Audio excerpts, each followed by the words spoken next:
It's another side that like wants to take more, wants to go that one more round. Because like going that one more round when you don't think you can, that's what makes all the difference in your life. You know what I mean?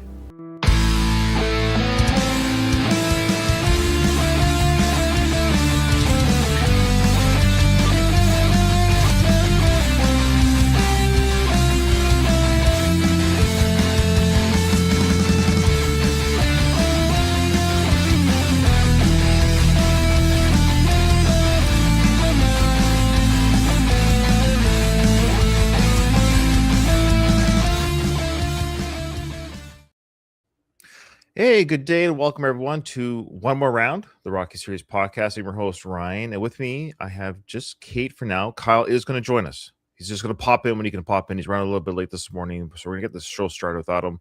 Katie, how are you doing today? I'm doing well. How are you, Ryan? Doing great. Back at work. So at the time, yeah, I did a full week of work. Well, actually, 4 days of work, but I got a full week starting tomorrow of work, and course is starting in a week, so we've got students coming that I'm teaching on this military course the last 6 weeks. So busy days are coming. I'm going to be in the grind, long work days from 5 in the morning till 7 at night some of these days. So I have it coming, Katie. My vacation days are over. The grind is coming. Back to the real world. Back to the real world. I'll be busy until end of Feb. So yeah, okay, there we go. All right, let's get right into it. We got a lot to go over today. Let's start with I kind of want Kyle to be here for one of the videos. Well, let's start with the emails and the YouTube comments, shall we? Sure.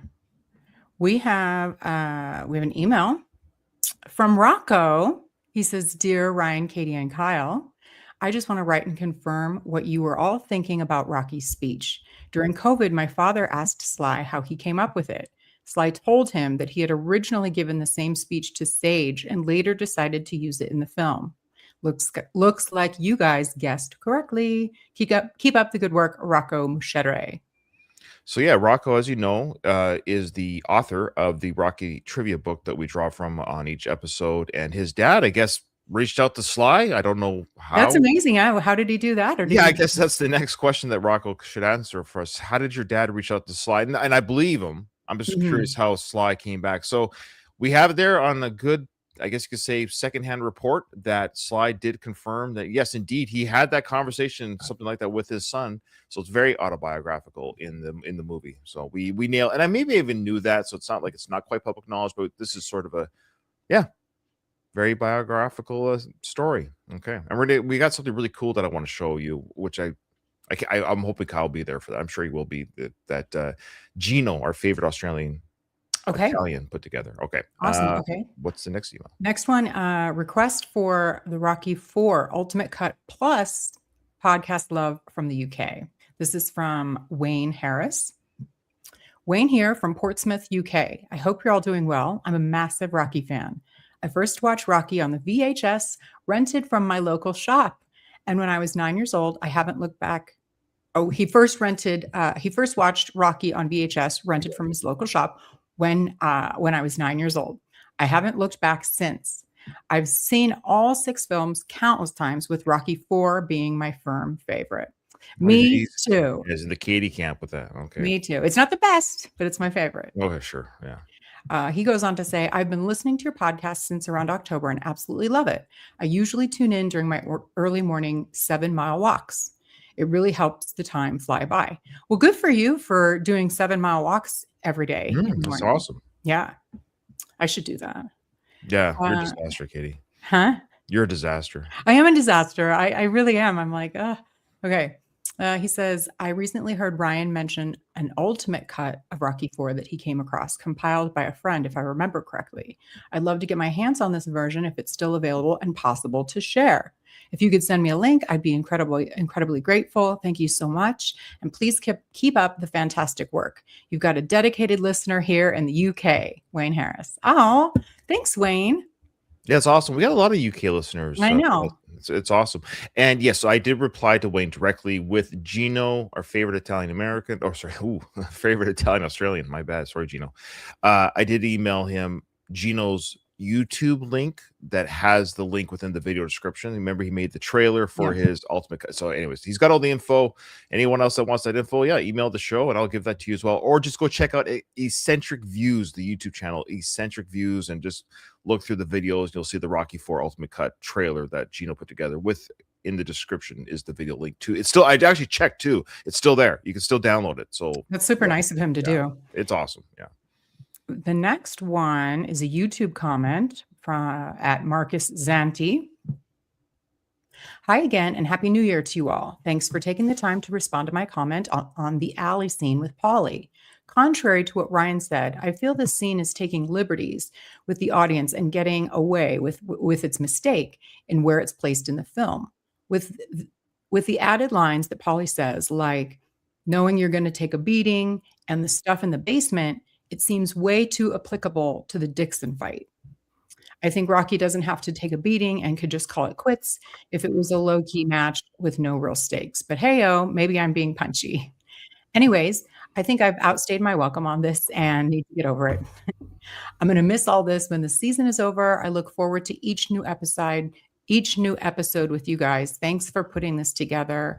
I love what you've produced on my all-time favorite movie franchise. Keep punching. Oh, that's very awesome. What was his name again? Marcus Zanti. Oh, thanks, Marcus. Yeah. So what was the big takeaway from that? I think it was, if I remember correctly, he wrote in last time saying that, saying that it was odd placing like the scene in the alley.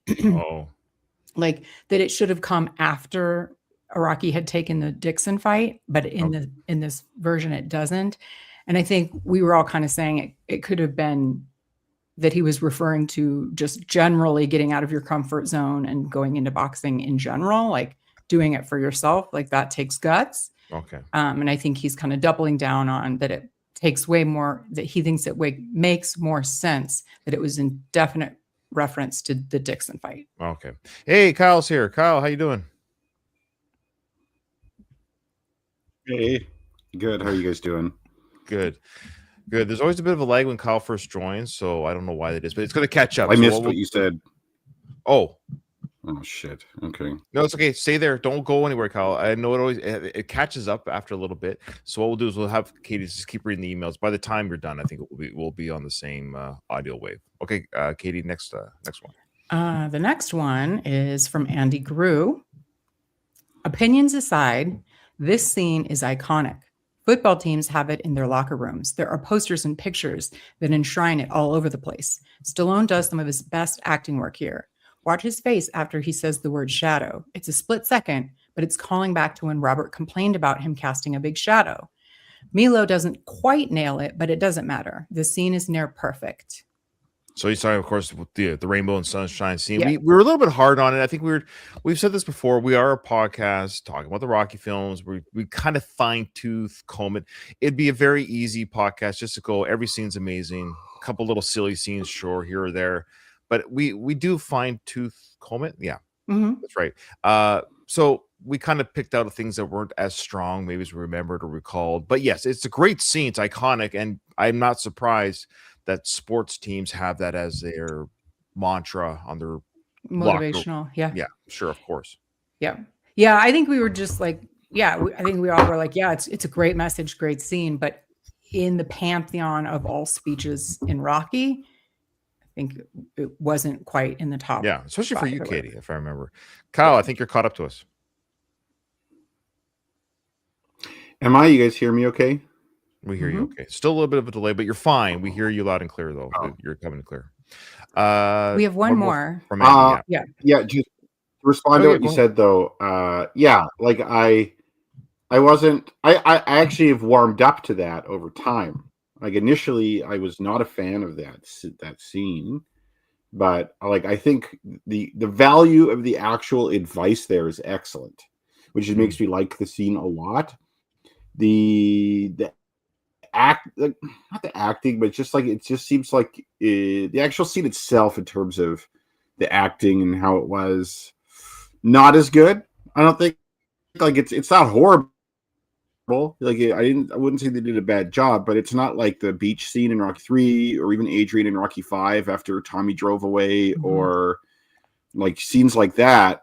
Like those are way more iconic scenes than this one. I just like the scene because like in terms of life advice he gives, it's really good. Well said. Okay. Andy also says, speaking of Rocky 3, did Rocky hire the street singers from Philly to play at his public workout?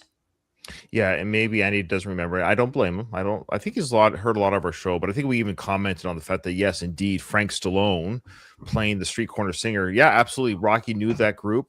So when he got popular, he said, Hey, you want to come and sing at the like he would invite the street corner singers to sing at the event or at the train in the hotel. It makes sense. And got them outfits and side pieces on the side singing with Frank. And yeah, so I totally think it's the same, literally the same character from the street corner. Is the idea that they've upgraded too with Rocky's life. He's bringing the whole neighborhood with him. Yeah. Why not? Why not? Yeah. Or alternate theory, those guys happen to hit it big on their own, and there you go. Rocky's like, hey, I know these guys. I gotta. What I love is that even in the film franchise, Frank Stallone's character is hanging on the coattails of Rocky. Yeah. I mean, there's always a very close mirroring, right? Oh my gosh. Life in film and life in art and all that good stuff. Okay. Now we're going to go to the voicemails, and we've got two podcasters listening to our show now, adding their I would say too lengthy. I will tell Michael from the Screeners podcast, a little shorter next time, or else we're just got to hire you to be a podcast host with us. But we're going to go through it, and I know Michael loves the show, and he, like any podcaster, we all get a little bit wordy. But so we'd like to welcome in our new, our two new co-hosts. We already know Michael, so we'll go to his first. Oops, need to remove that one. There we go. Hi, Ryan, Katie, and Kyle. This is Michael Burgett of the Screen Nerds podcast. First off, I just want to say thank you for the kind words for me and my podcast. You know, I think it's good when we can support one another in the podcast world. So I'm always happy to shout out ones doing great work like y'all are doing. But I really appreciate your kind words for me and my podcast. So really appreciate that. And I want to thank you for thanking us, for supporting us, for supporting. All right, I'll stop. Just wanted to share some of my thoughts here on episode 14. In case you were wondering, per Wikipedia, Regina in Saskatchewan is named for Queen Victoria because Regina in Latin is queen. So they wanted to honor Queen Victoria, and so they used the Latin for queen to name the town. So I didn't know that. That was just pure Wikipedia research when I looked that up, and so that they found that out and thought that was interesting there. What's vagina in Latin? Go ahead, Katie. Well, did they? Because Victoria was already taken, so right? Yeah, Victoria was. I think Victoria was definitely before Kyle. I think Fort Victoria was named well before Regina. Yeah. Yeah, it's kind of like similar in America, how like this coast was kind of settled before the Western interior, right? Yeah. But who knows?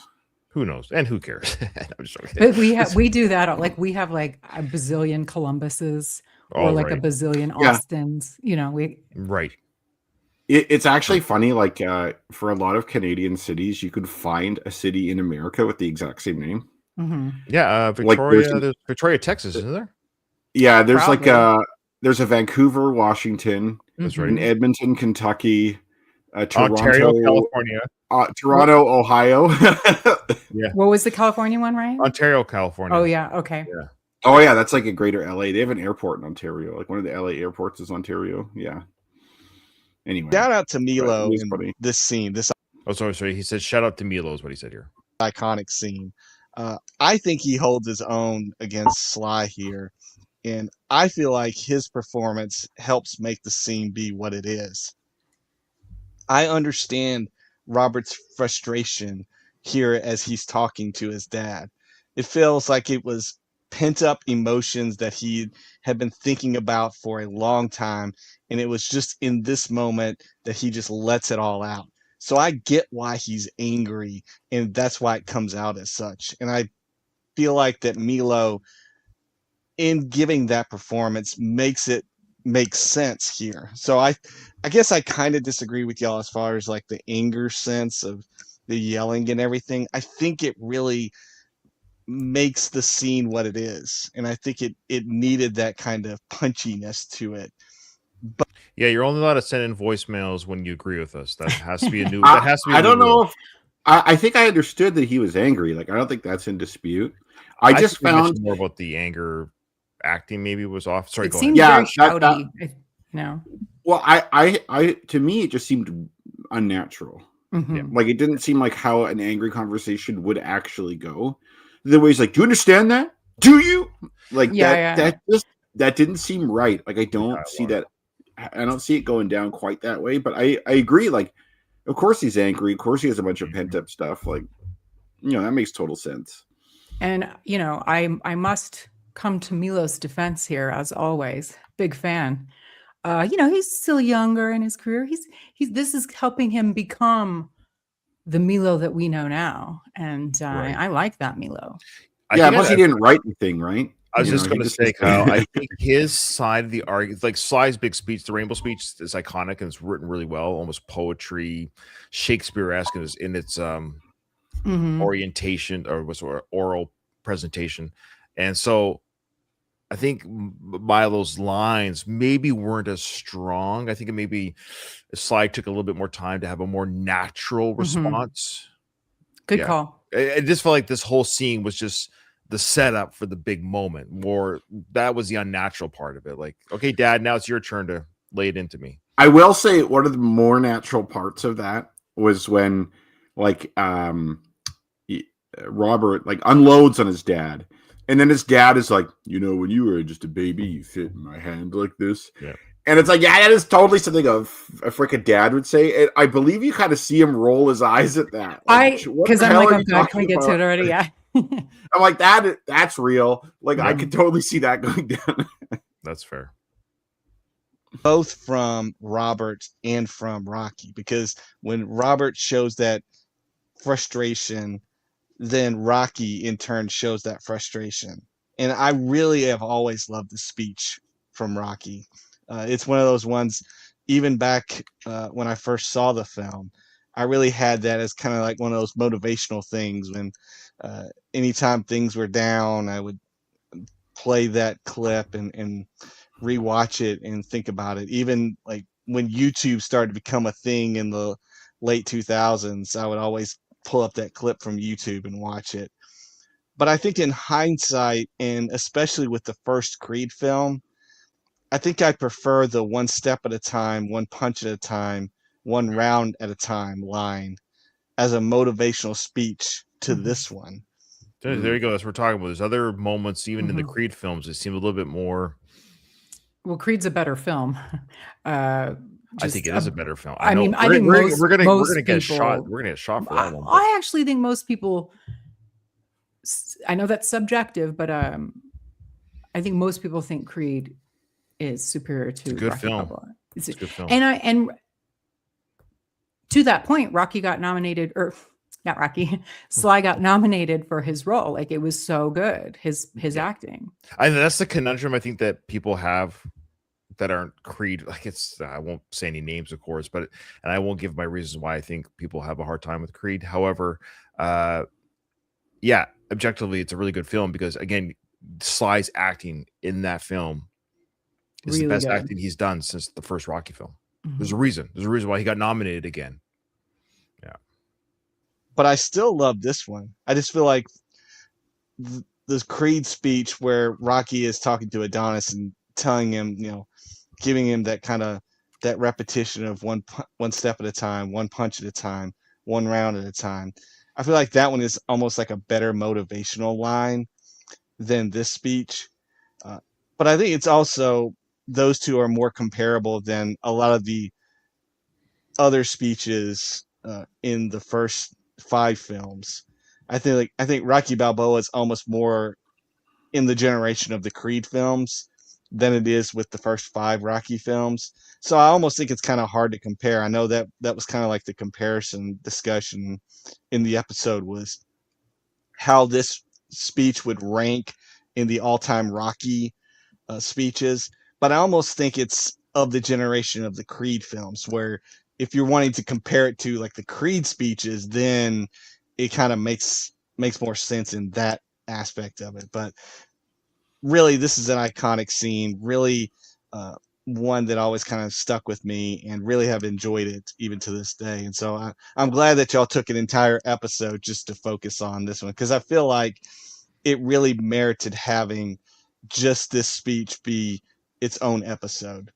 Great work as always. Look forward to hearing what you're going to talk about in the next episode, and keep up the great work as always.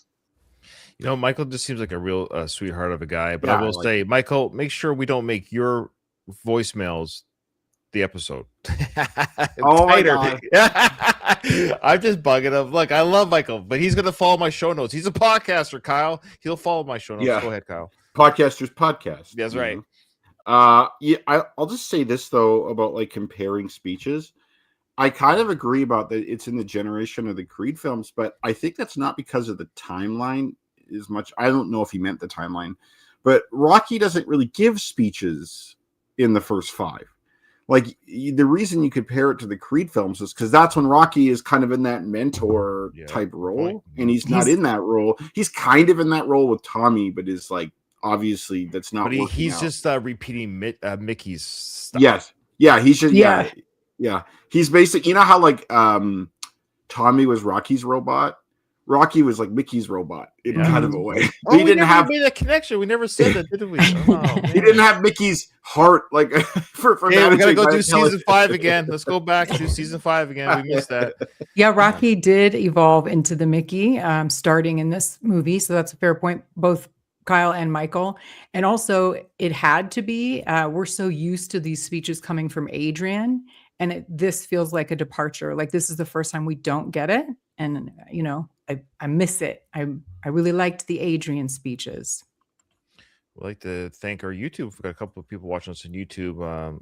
Zara said, you can tune a guitar, but you can't tune a fish. Well, not quite the quote, not quite piano, the movie, but that's okay. It was Rocky 5. It was a piano, but I like it. I like this. I like it, Zara. The sentiment was there. Yeah, the sentiment was there, and but also a true statement still. Mm-hmm. All right. Now we got a new listener, another podcaster, and his name is Trevor Meyer, and does the Trevor Meyer show. And so he sent us 2. So here we go, Trevor.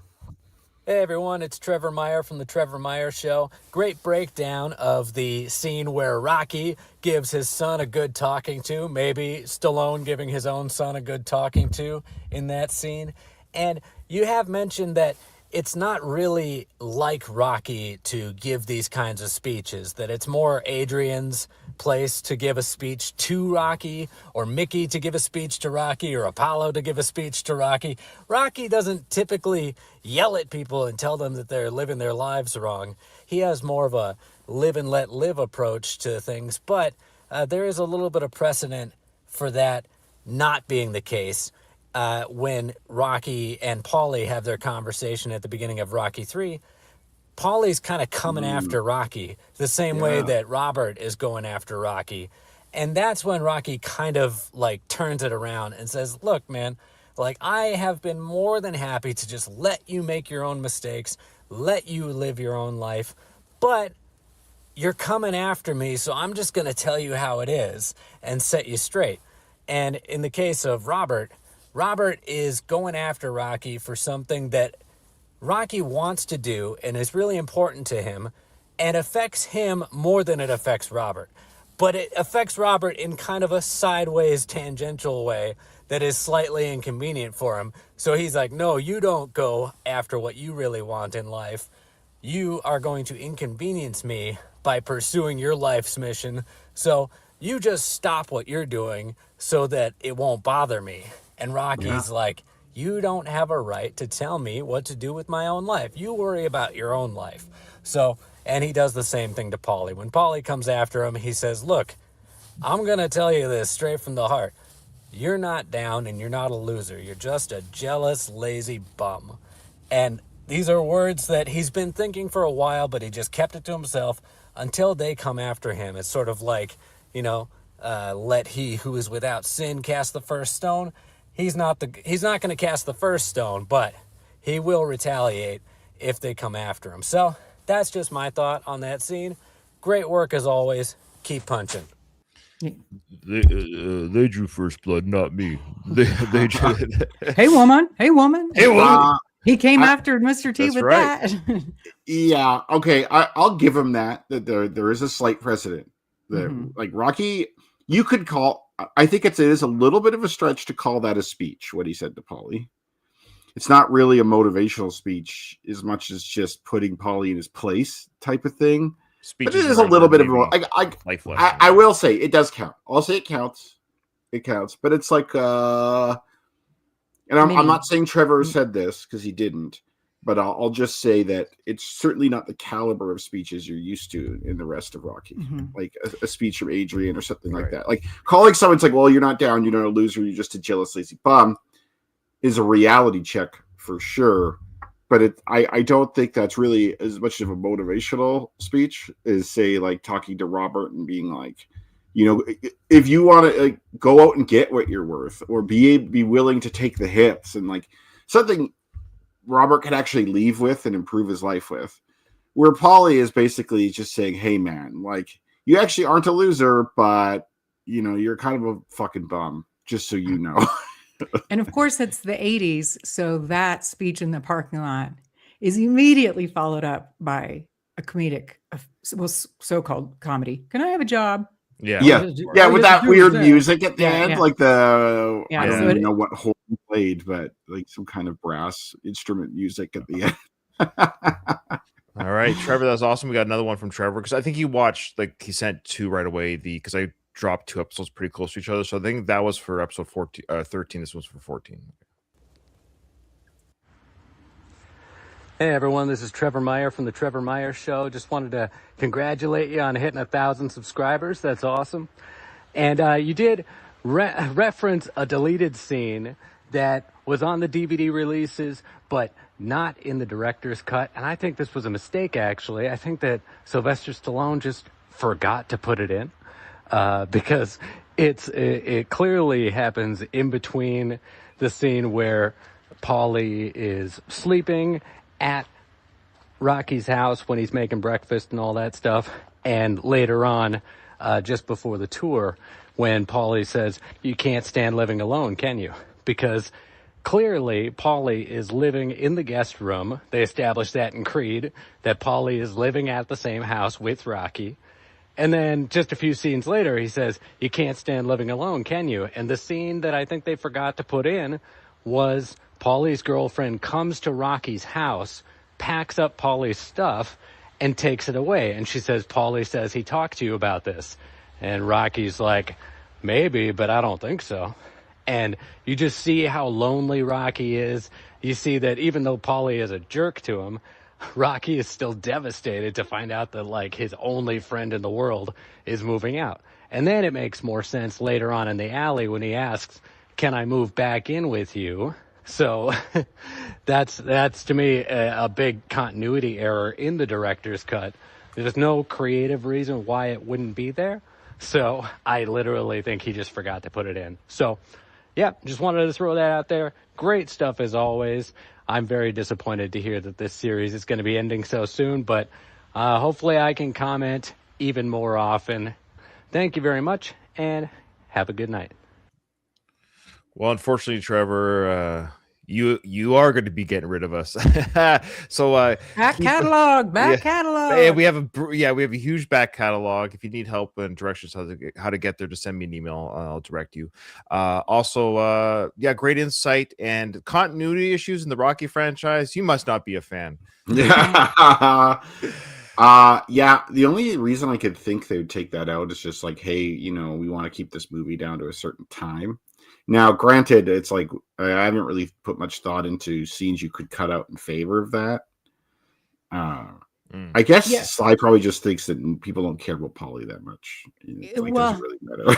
It would have that probably would have helped, piece together the story a little bit, but them having it taken it out is probably okay because we can still Jimmy rig these scenes together by assuming that Paulie lives in his own place, and then you know what I mean? Like he lives somewhere else. We can just assume that. Yeah, it's he like lives in their original house, like Adrian and Paulie's house. He lives there. yeah, because Rocky's clearly not in that house anymore. Yeah. So I think that was an easy enough, for them we could buy that. But I do generally agree with Trevor. I like the idea of like the thing you can't stand living alone type of thing. Like I think that's an important element to the story, and it sucks that that's not really there. So Louise brings up a good point before we go to our next clip here. It says, interestingly, after both of these speeches or reality checks, both Paulie and Robert became totally different characters afterwards. So yeah. I mean that Paulie. happens in most of these movies, it seems. But yeah, Paulie totally changed. That's right, because Robert, you don't really see a ton from him afterwards. You see him a bit, like he's in some of the training scenes. He's like talking to his dad and stuff a little bit in Vegas, but and then he fucks off to Vancouver later on. Oh, I know. Oh my. Why Vancouver? I don't know why. I don't know why they picked Vancouver of all places. Tax break on the filming. I'm not sure. Yeah. But they aren't filming there. I know. No, actually, that scene, believe it or not, that scene with Sly visiting Milo at the end of Creed 2 was actually filmed in Vancouver. Yeah. Okay. That's crazy. It was. I remember it made the news over here when it was filmed. Which is super cool. Filmed in Vancouver. Sorry, go ahead, Katie. Yeah.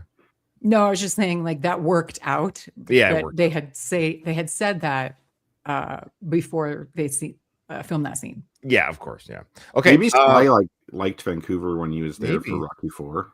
Yeah, that's right. That's true. That's right. I hear it's real nice. Vancouver is cool.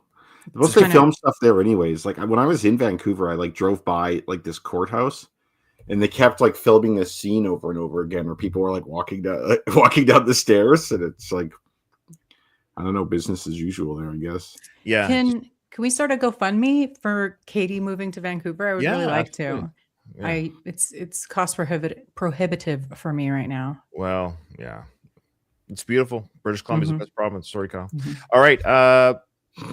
Last clip here. This is really interesting. I think you guys will like this, especially. Actually, I know you guys will like this. So Gino, our favorite Australian Italian, he's a pretty good video editor. He does great stuff on his channel. Check out Eccentric Views on YouTube.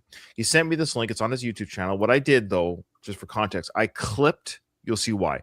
But I clipped the clip. What he did is he took the Rocky speech to his son. Check this out. He AI superimposed Sage Stallone's face over me.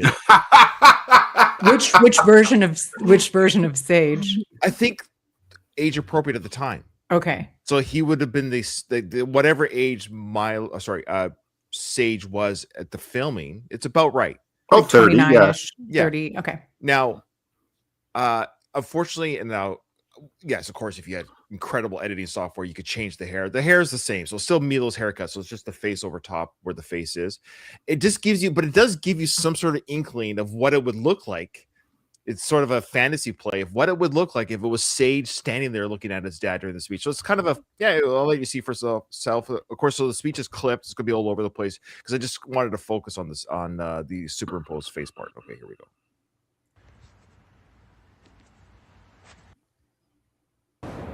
Well, you used to fit right here.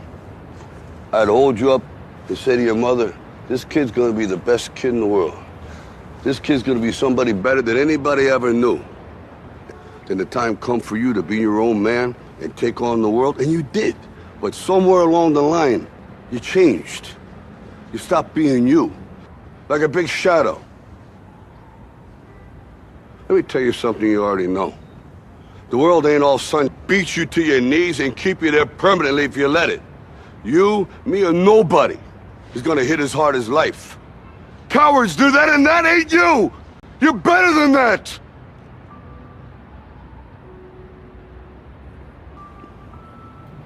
But until you start believing in yourself, you ain't gonna have a life.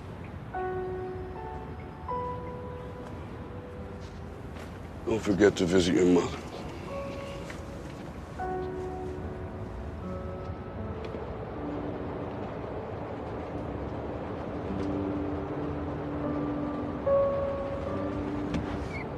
Get a really good shot there at the end there. Thoughts? It's weird that he doesn't actually look that different. You know what I mean? Not until it's the close up. I'm curious, Yeah. Gino, if you did some other, like his face looked much slimmer. I think it fits. I'm not sure how it works, but I think what it does, it fits the face of the original person, so it kind of just melds into it. So if the jawline's thin, I don't know how that. Because I was like, I don't works. think that looks like his jawline. Yeah, but the features like the eyes, eyes, and the yeah. nose, mouth. Yeah, right. So it's as good as a quick AI face swap can do. Again, if you had like Light and Magic, whatever studios, literally putting Sage's head on there, but that's a pretty good little tease. Yeah, good job, Gino. Yeah, I like that. That was cool. It's Good kind old of AI. sad too, eh? Like it's kind of sad thinking that would be Sage. It would be kind of fucked up to be like the son of like someone like Sly. Not Sly personally, but like living in someone's shadow like that. Like that would I think that would be hard. Like I can kind of empathize with him a little bit. Right. Like you feel like kind of whatever you accomplish, he'll be like, well, you're not your dad, Yeah, I think it's an attitude thing because you can see that as a benefit, or take the benefits that come with it, and I think it's it is what you make of it. Yeah, like it's I think it's more or less an ego thing, right? Like if you have a bit of an ego, then I think it's really hard. Sure. Like for instance, Frank, would have a bit of an ego, and I think that would be difficult to live in your. Yeah.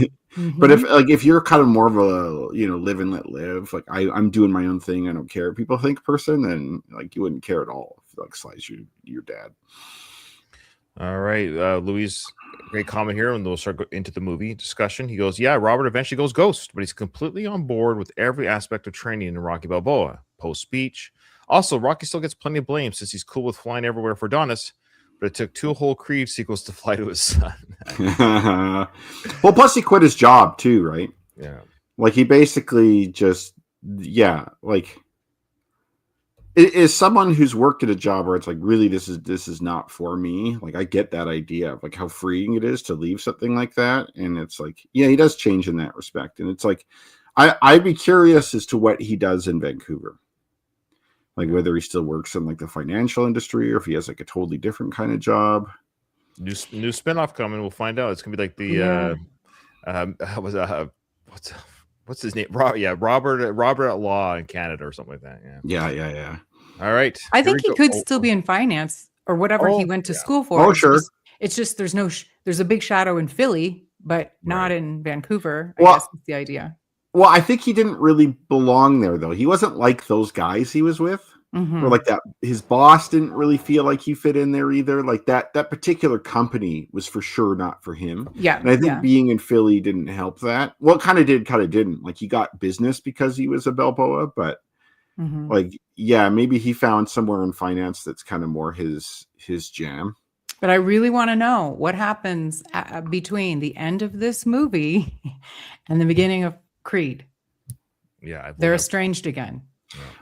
Okay, so I was thinking of something the other day. Like when you'll say like a woman has like daddy issues or whatever. Oh yeah, those are my especially favorite. If she's like seeking approval from men or whatever. Like they'll say like, oh, you have daddy issues or something.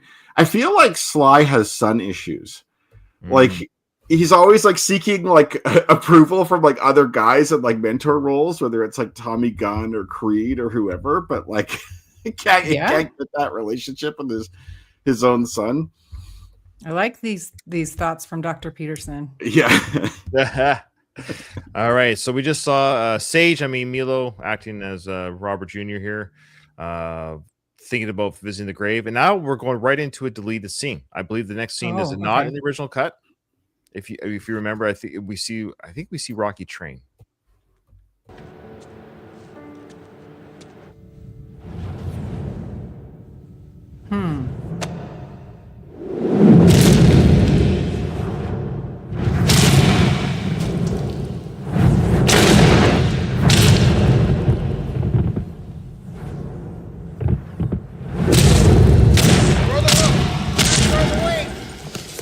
Come on, don't wait on him.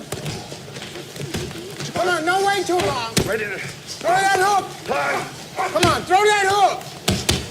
Shift that weight. Is that the first time? Shift the weight. Come on, let's see that hook. Don't wait too long. Don't wait. Get off first. Come on, get off. Stop thinking, stop throwing. Throw the hook. Time. Imagine if that sparring partner is sparring with Rocky. He yells, "What's the matter with you?" Yeah, we are immediately immersed in this is real business now. Like, Right. Oh, sorry. No, go ahead. I'm sad this wasn't in there. I think like you don't see Rocky spar at all, right? Like you kind of get pumped like when he's lifting those weights, and it's like, wow, Rocky's pretty badass. Like he might do okay in there. But I like this. Like this is so common in film where you see someone, they're in trouble at first. Like, oh, this looks like it's not going to work, and then you see them build up to like, oh, I actually am becoming the fighter I want to be or whatever. And you don't really see that in Balboa, like the film cut. You just see him like he's lifting weights, he's getting powerful, and he's looking jacked at the fight, and you know he's going to still get punched around. But here it really shows you, it's like, oh wow, he's like getting outclassed by just some rando, you know. All those hits to the head, and with the sound effects was really effective. And we have Geraldine, what's her name? Little Marie there is like, oh my God, she can't handle it. Well, she's like, oh boy, he is bad. I think we're also to see the slow motion in the beginning is to indicate that he's slowed down as a aging boxer, and but it picks up to also indicate it's going to come back to him. But I think that's kind of at the beginning. He's slow to respond. Just the whole, like, when you haven't jogged in a while, you go out jogging again. It's like, oh, I forget how to do this. But it comes back to you though. Like anything, if you train before but it's been a spell, it will come back. So we get the sense it's going to come back to Rocky. All right, that's it. Shower up, baby, shower up. Hey, I lost my balance in area. I don't know if it's such a good idea. Huh? The dog can do better than I'm doing right now. You're a little rusty first time, huh? You can't expect the big bomb so early. And Duke got some ideas for you tomorrow. What ideas? Good, bright ideas, new way of thinking. Right, shower up. Oh, that's kind of a tease to what's coming up. That's the whole like hitting bomb, the ancestors, does his neck crack and all that stuff. So kind of a sneak peek that, okay, this was just to get this is literally probably his first day to spar in how many years, and this was just to put the weight on, put the gloves on, put the, to see what it feels like to be in the ring again. So this is literally the first. So, but I like how Duke is conferring or confiding with Paulie about the training program too. Well, Paulie's part of it. This is brilliant. This scene is a necessary scene because the theatrical cut, we go right into just that outside Rocky's house business. And we are thinking that that's the first time. Like this shows the doubt that Rocky has, and and that everybody else is trying to, keep his spirits up. Yeah, Paulie's being very supportive here.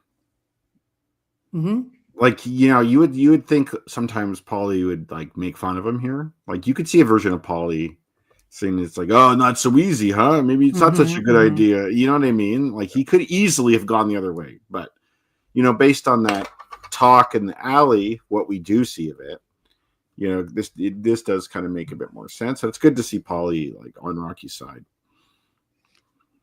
Look good, Rock. You look good, Rock. And well, I'm about to hit the showers, little Marie.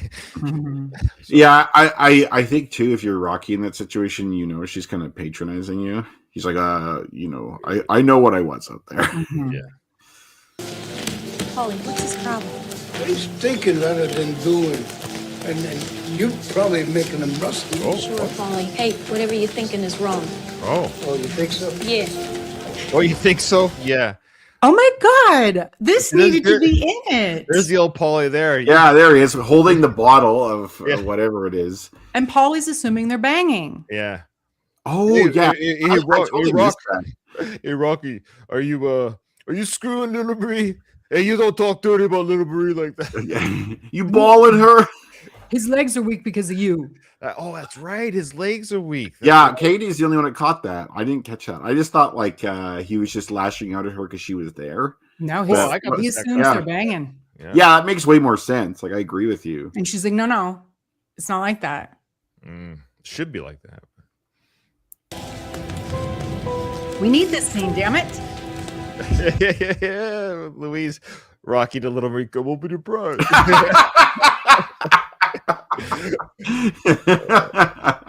It might take a little longer to get going. Yeah. But,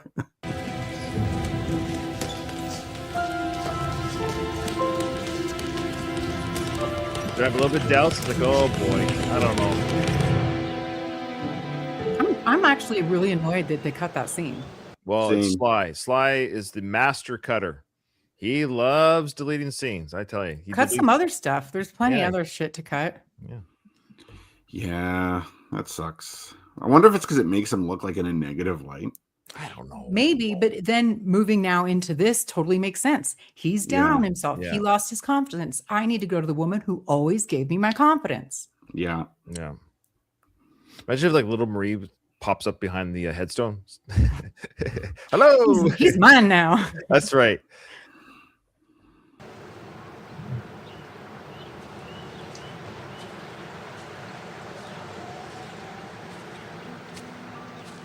Exactly. So now we have the son coming, Robert, to hit the pep talk. I'm in your corner now, Dad. And that's kind of the pep. That's the motivation that Rocky needed because we see that he's down. That took what 35-second clip. You know, how long was that deleted scene? And now he's down. He's not sure of himself. So having his son come here and say, "Win, Rocky, win." That's the Rocky win moment. And then we're going to go to the training montage. Fuck, Sly, what are you doing? No what shit. are you doing? Well, this is the director's cut, so it's been put back in. But yeah. Well, now, but you know, it would have been Originally. good to see this back in 06. Yep. Which is a long time ago. 20 Yeah, years I ago. know. Yeah, those are beautiful. Yeah. You get off early from work? No. I left. I quit. Quit? Why? I wasn't very. I don't know. I didn't fit in there. I understand.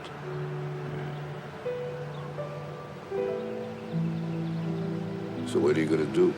Right now? Right now, I'd rather be with you. Oh, win, Rocky, Is win. that all right? It's been a long time since I've seen a fight. You should have gone to Paulie's work when he quit his job. I mean, I love I that. wouldn't say Paulie quit his job. That's Yeah. an interesting Good way of point. putting that. But I love how like how are you gonna make money? Like That's tomorrow's problem, Katie. I know, but in movies, I quit my I job know. and I'm just gonna spend time with you. Okay, great. Who's funding this? Yeah, Oh, and, Katie, who could fund the friend's apartment that they're able to rent in New York? That's in the storyline. That's in the storyline. Because Monica is illegally subletting that. Her grandma had that as like a rent controlled apartment. Yeah. I should have known. They better had to than put that. that there because it's so fucking absurd. It's like absurd. that apartment in the Village in New York.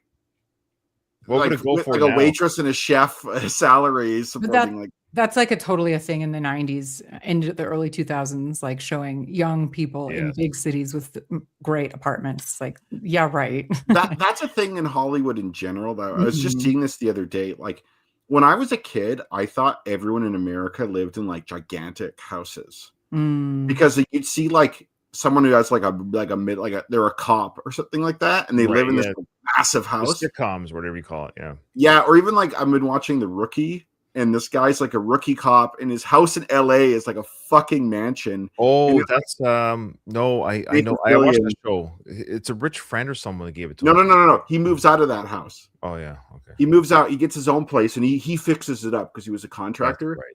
But it's like the land alone in that house would be Right. worth millions, and it's like it overlooks like the hills, and it's this awesome view. I'm like, you don't live there as a cop. like. Mhm. Well, You join need us something when to we be do our the rookie podcast after the Rocky one. Hey, that works out. Rookie, Rocky, it almost sounds the same. All right, I love that show. My wife and I watch that show. We actually have to watch the last season that just came out. Okay, here we go. If we get into the training montage, which I think we're about to, if I remember correctly, I could be wrong. Well, it's also the director's cut, so who knows where it's going to go? Because, like we said before, we're watching this for the first time as director's cut together as a trio. I will have to mute the music just because we are on YouTube as well. So just FYI, the YouTube does not like music. It's weird for copyright.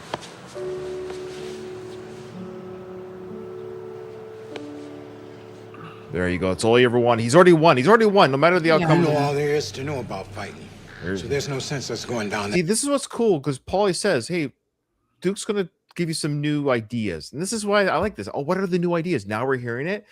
It gives it more context. That deleted scene was one of the worst deleted scenes I think. So I far. agree. Like there were so many things in it that helped people understand everybody's frame of mind better. I don't know. I love this right here. This shot you have here. I fucking love this place. Yeah. The South Philly lifting club with you have the shoes hanging there, and then you have this barbell. What's the shoes mean again? Drugs are dealt here? Or yeah. Yeah, but it's it is. I don't know what it is, but I just love Philly. Both times I went to Philly, I just fucking enjoyed every minute of it. Why don't you marry it then, Kyle? I wish I could. I would, if it doesn't work out with my wife, maybe I'll move to Philly. Did ever kids do that for you guys when you were younger? Because I know I'm older than you guys. Yeah. Why don't you marry? Yeah. I love this ice cream. Well, why don't you marry it? Yeah, I don't know why. How about I fuck it like I fuck your mom? Jesus. Sorry. Relax. You have to edit that out. I can't. We're live on YouTube right now. Louis says Home Alone is a super egregious, egregious. Thank you. Example of this. Kevin's dad must be super loaded to afford the house and pay for 15 people to fly and stay in Paris over the Christmas holidays.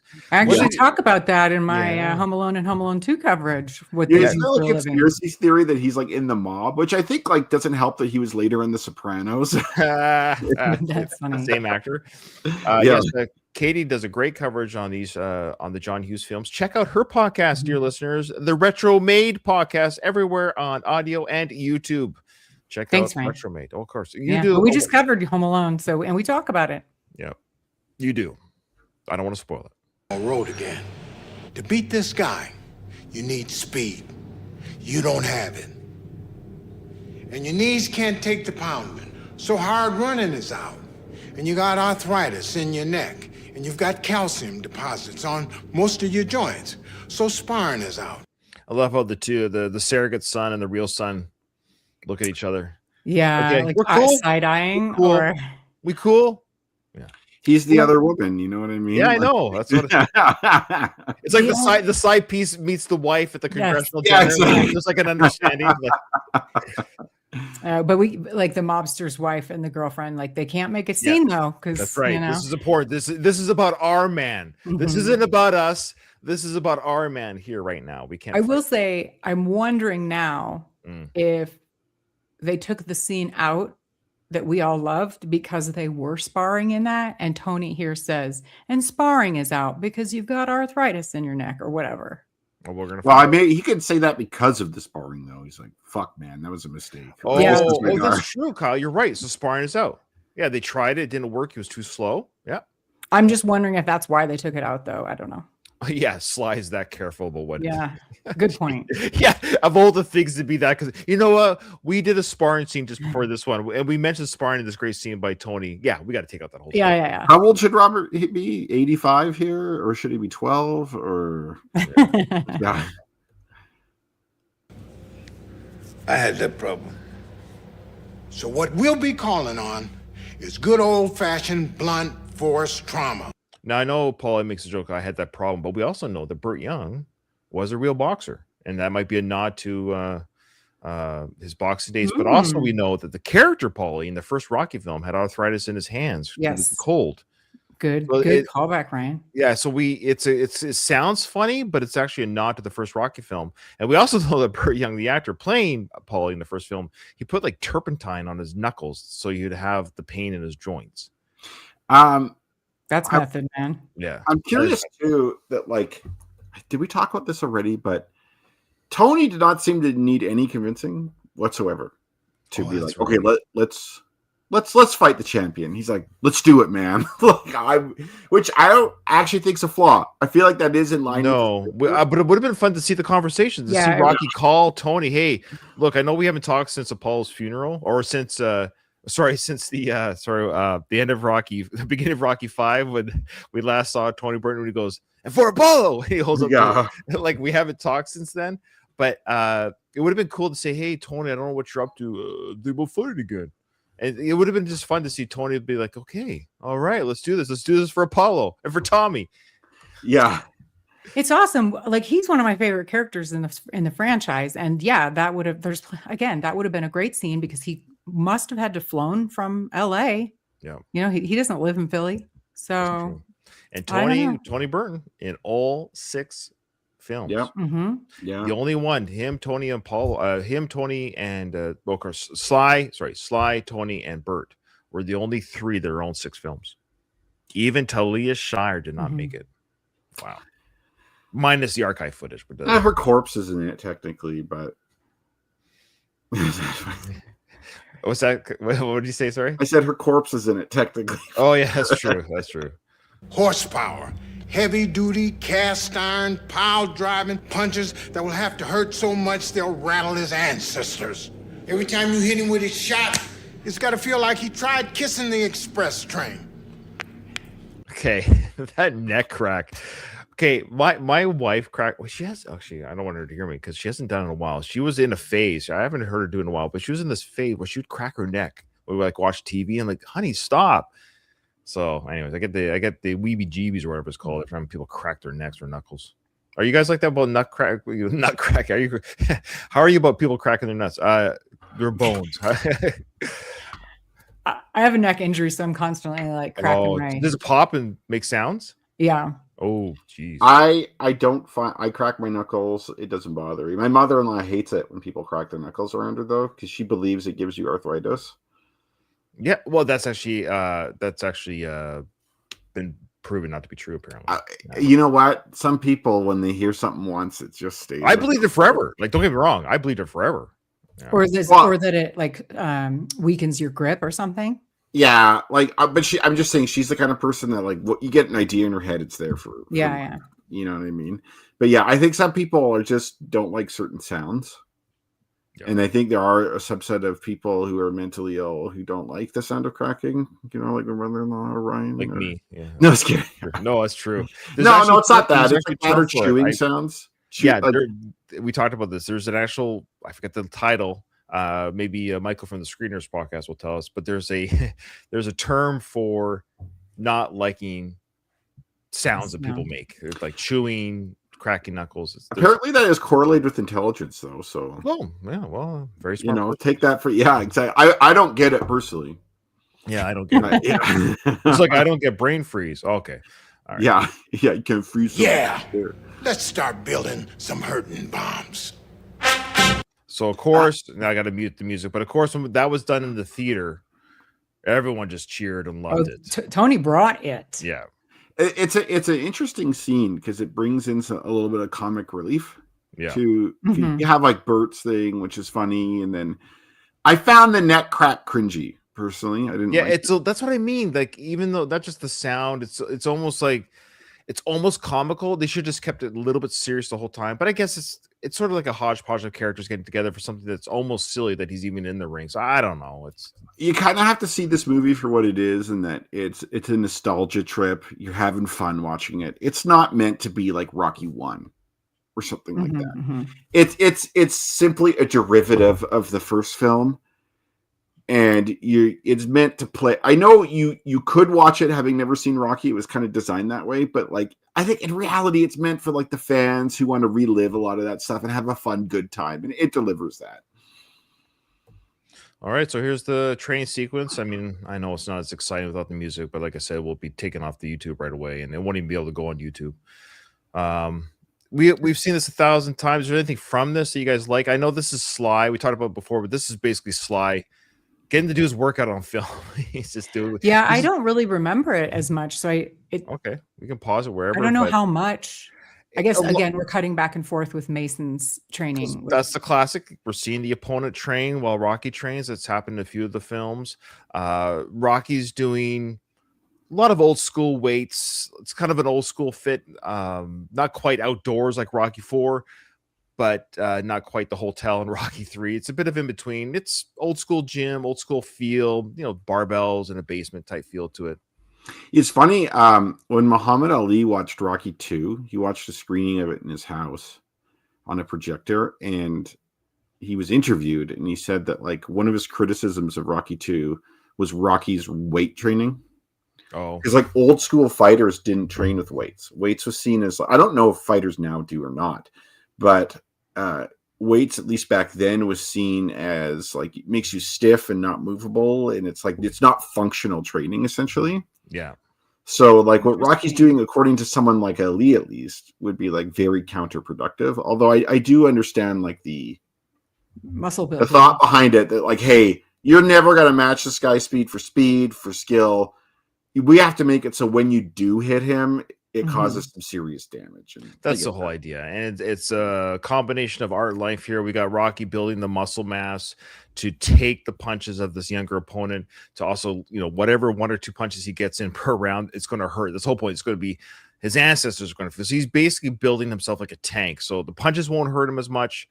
And when he does land a punch, it's going to hurt. That's sort of the regime here. It's not about speed. There's no, I don't remember if we see a speed bag in this, to be honest with you. I will comment on those weights that he's lifting. Those are real.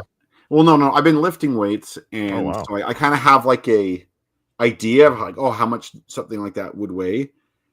He doesn't squat a ton, but he lifts with his arms a fuck ton. Like I'd never lift what he just lifted there. He's always been more bulky on the top.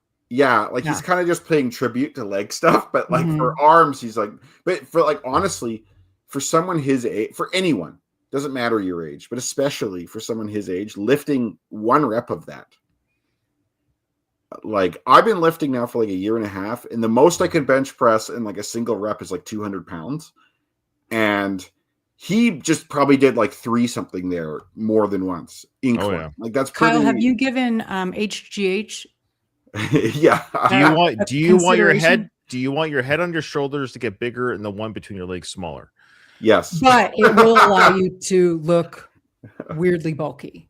I'm okay with that. No, I eat my spinach every day, which doesn't work. You need HGH. Like, let's not lie. I think part of the reason that this movie, when I liked it in my first viewing, a big part of it was that he adopted the dog from the pound. And he incorporates Punchy in everything. He's running with him. He's taking him to the training. He takes him to work, and he has a matching sweatsuit. It's adorable. Yeah, the matching sweatsuits. It's funny.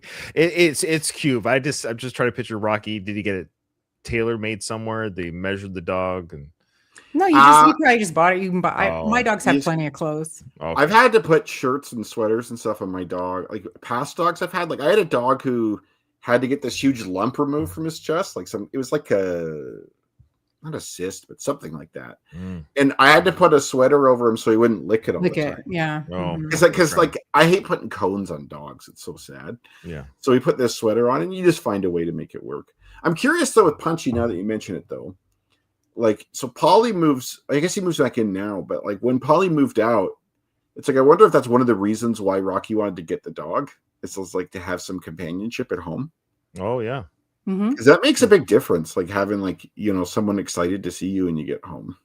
Like your dog, like no matter what mood you're in, no matter how you are, I know you know this, Katie, like the dog will always be happy to see you no matter what. Indeed. I know. I can't imagine. Like I know people, my life friends, relatives, whatever, who are single with no pets. And I can't, like, if my dogs, they're gone for grooming for like 3 hours a month, and I come home to the house and try and clean everything real quick. But I'm like, it seems so weird with them not there. I can't imagine, because I do live alone, but I always have pets. I know. I don't want to put, but like I got big dogs. They'll protect me. Yeah, there you go. Yeah. All right. Yeah, they're a handful. They keep you busy. We're talking about the dog still? Huh? We're talking about the dog still? We're talking about the puppies. Kyle, get your mind out of the gutter. Okay. Kyle, see. But yeah, I think it's been like proven though that like having pets like significantly increases your well-being. So Yes. Yeah. good work And there, Rocky. Have Punchy there. for older people too, it kind of forces you to do some exercise. Yeah. and, That's like, why I have go my in dog. routine I and- go yeah. jogging and walking with her every day. I feel guilty on the odd day, 365 days a year. I might miss 5. I'm not even Are joking. you her favorite Right. person? Because I find it's like Yeah. I walk my dog. Like they're very self-interested, right? Like the nicer you are to them, the more they like you. And it's like the Oh, one this who is takes them probably my for wife. walks is like their favorite. Or the one who feeds them usually, no? Wow, I feeds them, walks them, like Yeah. provides. They're like, this Yeah. person's all right. So Louis said this about the weight training. It's still frowned upon in a lot of fighting training circles. Nowadays, competitors usually only do weightlifting program when they're trying to go up in weight class. That makes sense. You got to bulk up. Yeah, it seems like calisthenics is still the thing, like pull-ups, push-ups, sit-ups, stuff like And that. now Sly's showing off his one-arm push-ups again. Look what I can do with the ball this time. God, my wrists hurt just thinking of that. So just more. There's Paulie working out too. So I love how during this training montage, we're seeing Rocky having a harder time with this big weight. You know the idea. Now he's squatting. Oh, now he's squatting huge. Yeah, he squatted like 1.5 plates before, and now he's squatting like 4 plates. And he drank the raw eggs for no reason. Yeah, he dropped for no reason. It is 20. It's in the 2000s. 2006 like, raw eggs gives him that Rocky. That's his spinach. That is his spinach. It is funny though. Eggs actually don't have that much protein. Like they have some, and they have a lot of other nutrients and stuff. Like you could just start whey protein or something. Like not even whey. Don't do the whey. Just protein. Well, it's just again, it's just a nice little nod to the. I know, but it's sort of like in reality that'd get you sick, wouldn't it? Well, I love during this whole train he's having a hard time with that one weight. That's the whole payoff in this train montage is he gets it over his head, and there's that classic. Well, we're gonna see it, but that's just every montage has something that he has a hard time with. The stairs, the mountain, whatever it is, he has to kind of complete at the end, lifting up the horse carriage with everyone in it. So this is the thing that he's training towards. I did it. I lifted over my head. Yeah, and he said, like in I think the director's commentary, that basically after doing this, like filming for these weights, he was like bedridden. Oh, I bet. Yeah, well, I don't blame him. Like he was going hard. Well, and that's the thing about Sly. I gotta give him full credit. Those are. I know I said it, but just for clarity, like those are all the real weights. He would never lie about what his ego wouldn't allow. So he's doing whatever movements he's doing that you might just be for the one take or just for that sequence of events. But like Kyle's saying, after that 3 to 5 whatever days of filming all those sequences, his body's like, ouch. Yeah, he's willing to take the hits. Sly. He is willing to take the hits. Not me, not you, or anyone will tell him. Yeah. Those kettlebell, like moving with the wrists, whatever that action is, that hurts to watch. Yeah. Like lifting it up like this. Well, like starting like this and then going like that. Yeah. I already have a broken wrist. That would just that. I just don't. I feel like that's not good for your wrists. I feel like you shouldn't do that. That's why I don't, Katie. I like to take care of myself. Yes. Now it's weird. My right wrist is like way stronger than my left wrist. Imagine my left wrist is way stronger than my right wrist. My left wrist is way stronger. Kyle, how good are you left-handed? Ryan? Excuse me. Depends on the activity. Listen. Now we're at the part now. Speaking of slapping some meat around, we're at the part now where Paulie is letting Rocky into his old place. I guess he sells keys to the meat locker. Is that the idea? Or he knows like the code. Like maybe you have to like push a code to get in or something. I just love it's just another little Easter egg. Remember when I did this in the first film? He knows the guy that let them in. Yeah. So? Yeah. Paulie will find a way. I'll also comment. I think that's crazy how he's doing like the chin ups like this or whatever. Mm-hmm. I still can't do that. I'm using the assisted one now. I still need to take like 30 pounds off my weight to be able to do that. So it's like props to this guy, man. Well, yeah, I suck at the chin ups and pull ups. That is the weight to strength ratio for my arms sucks. Yeah, same.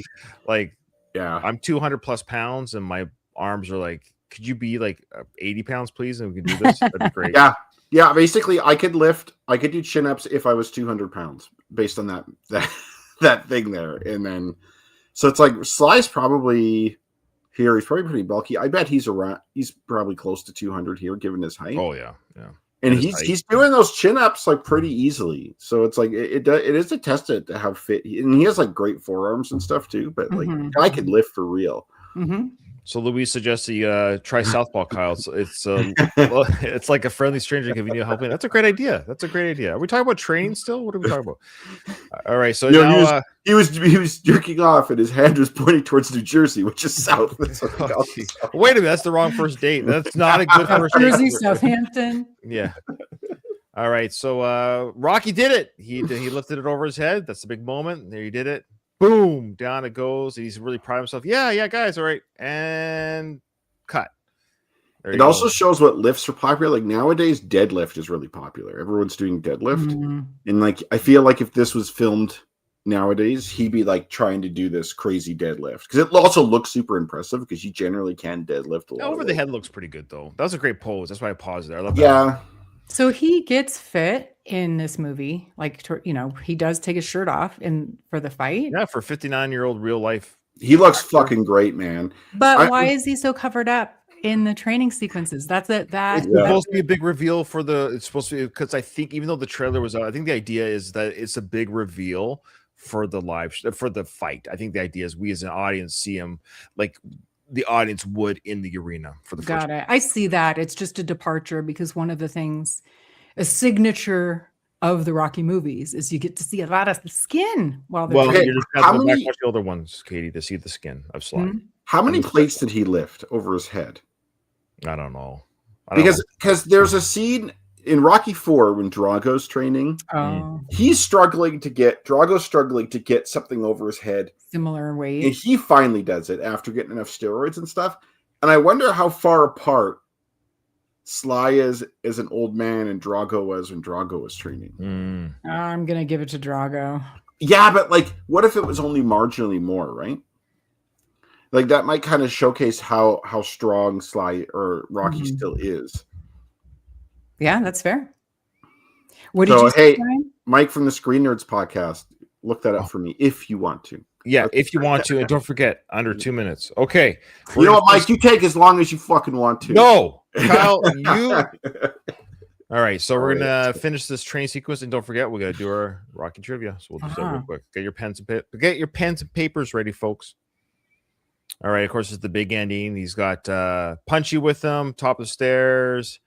Now, my understanding was the snow was they lucked out. They did luck out. They lucked out. That's amazing. Yeah, the Rocky gods, filming gods were there. He picks up Punchy. We did a Punchy. Yeah, it's a great. That's so cute. The other thing I don't like about Punchy, and not the dog itself, but I feel sorry for Punchy because he seems to be like dragged by the neck. Like he's like, you've mentioned that. I hate that. Yeah.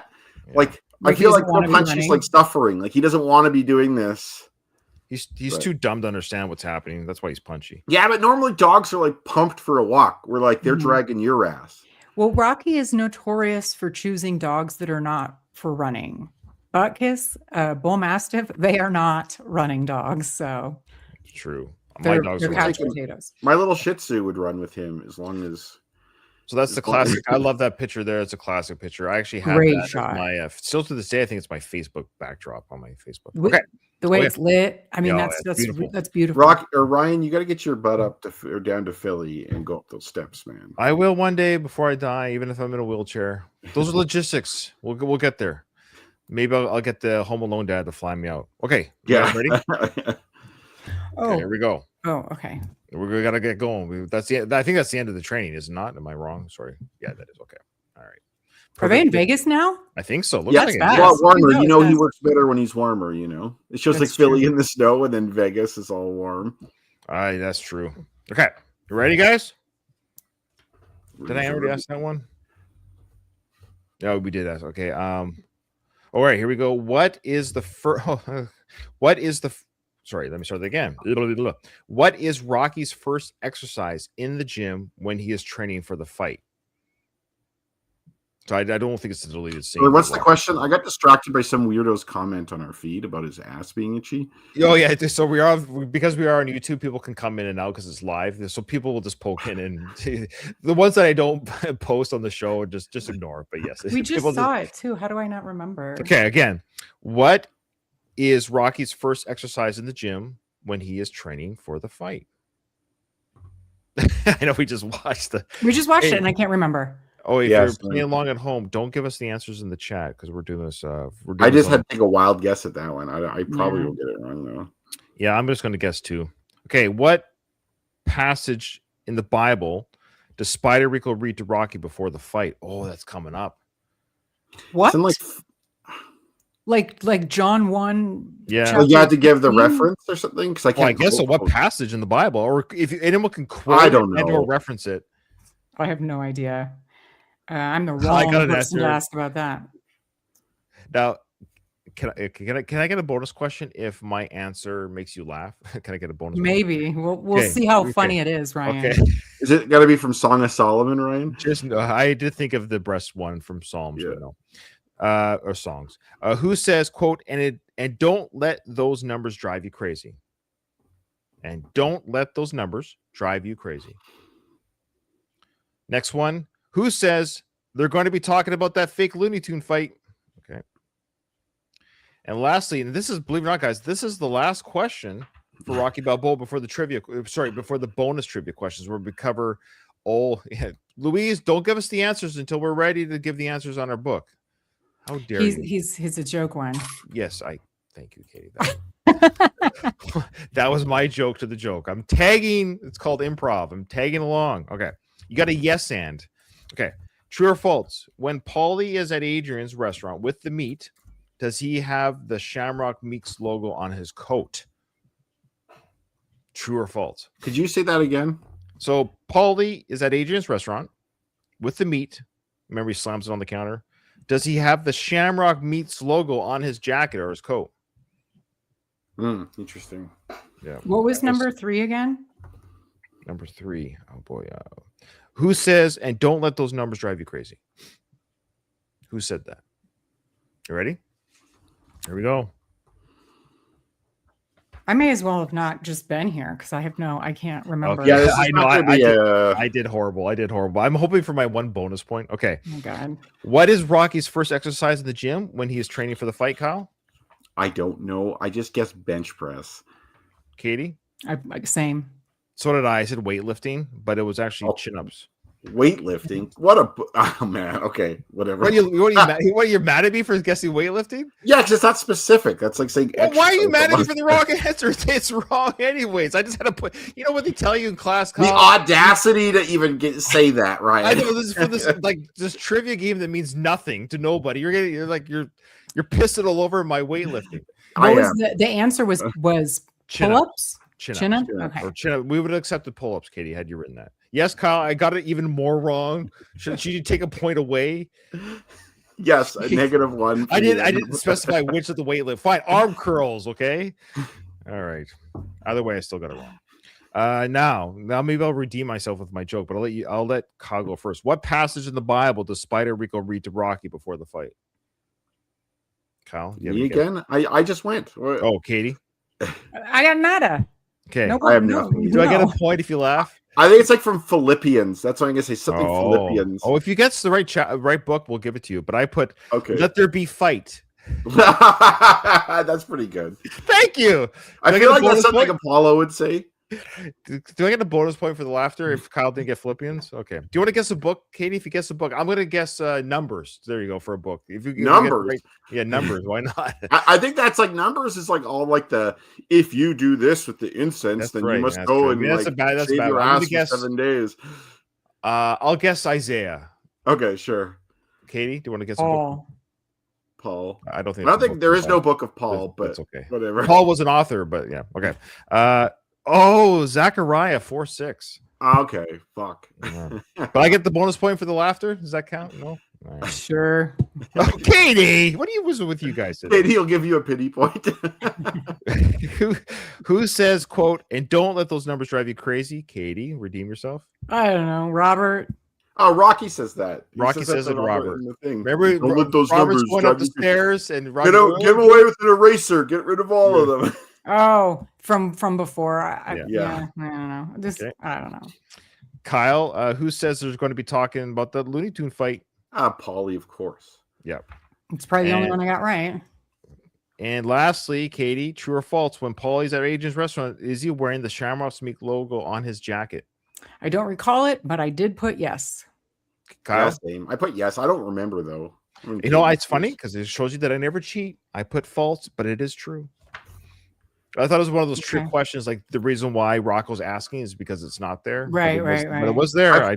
I played the game, but I lost. So I got I got for real 2 out of 5. But if you give me the bonus point for laughter, I got 3 out of 5. But anyways, 2 out of 5 for real. What did you get, Katie? 2. Yeah, I might as well not play anymore.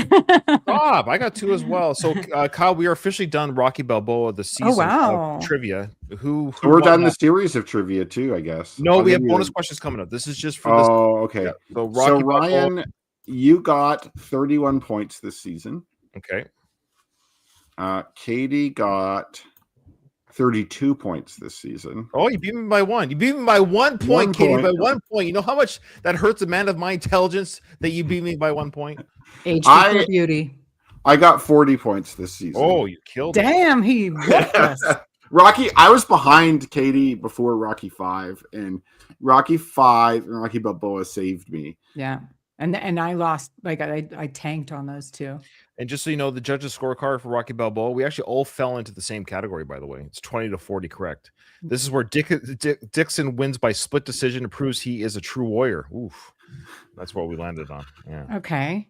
All cool. All right. Well, that was a lot of fun. Thank you. Again, if you're watching this, guys, buy the book, Rocco Macherdy's The Rocky Trivia Book. Thank you. It's on. No, it's okay. He loves that I mispronounce it. It's 300 questions from Rocky to Rocky Balboa. It's available on Amazon, Amazon.com, whatever country you're in. It's available. Great. And yeah, for the record, we're now going to be doing 5 or 10 bonus questions per film. I'm excited about this, Rocco. Yeah, the trivia. See if I can redeem myself. That's true. This is in fact, what we can do, we can actually have a new tally scorecard, Kyle, just for the trivia portion. It's kind of like winner takes all. There you go. Winner takes all. I find that Ryan, having the lowest cumulative score, decides to do a winner takes all, forgetting the previous decision, executive decision. Boss says winner takes all trivia. Wait, okay. Kyle, are you the winner overall as well? Yeah. Okay. Yeah. Okay. Well, it's double or nothing, Kyle. Double or nothing.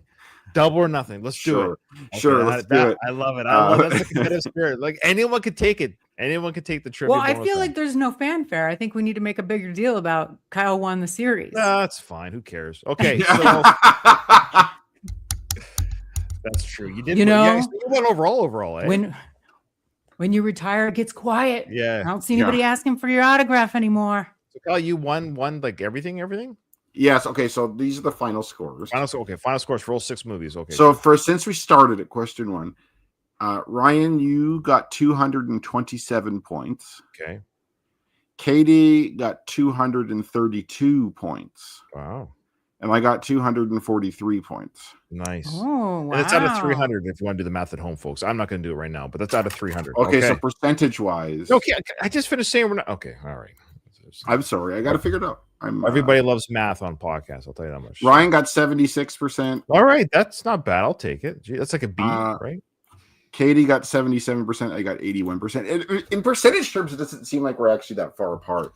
No, I like that. Yeah. No, and to be honest, like that's not that great. You know what I mean? See, this is very interesting. It goes to show you the difference between like Katie and I as students. I would be thrilled.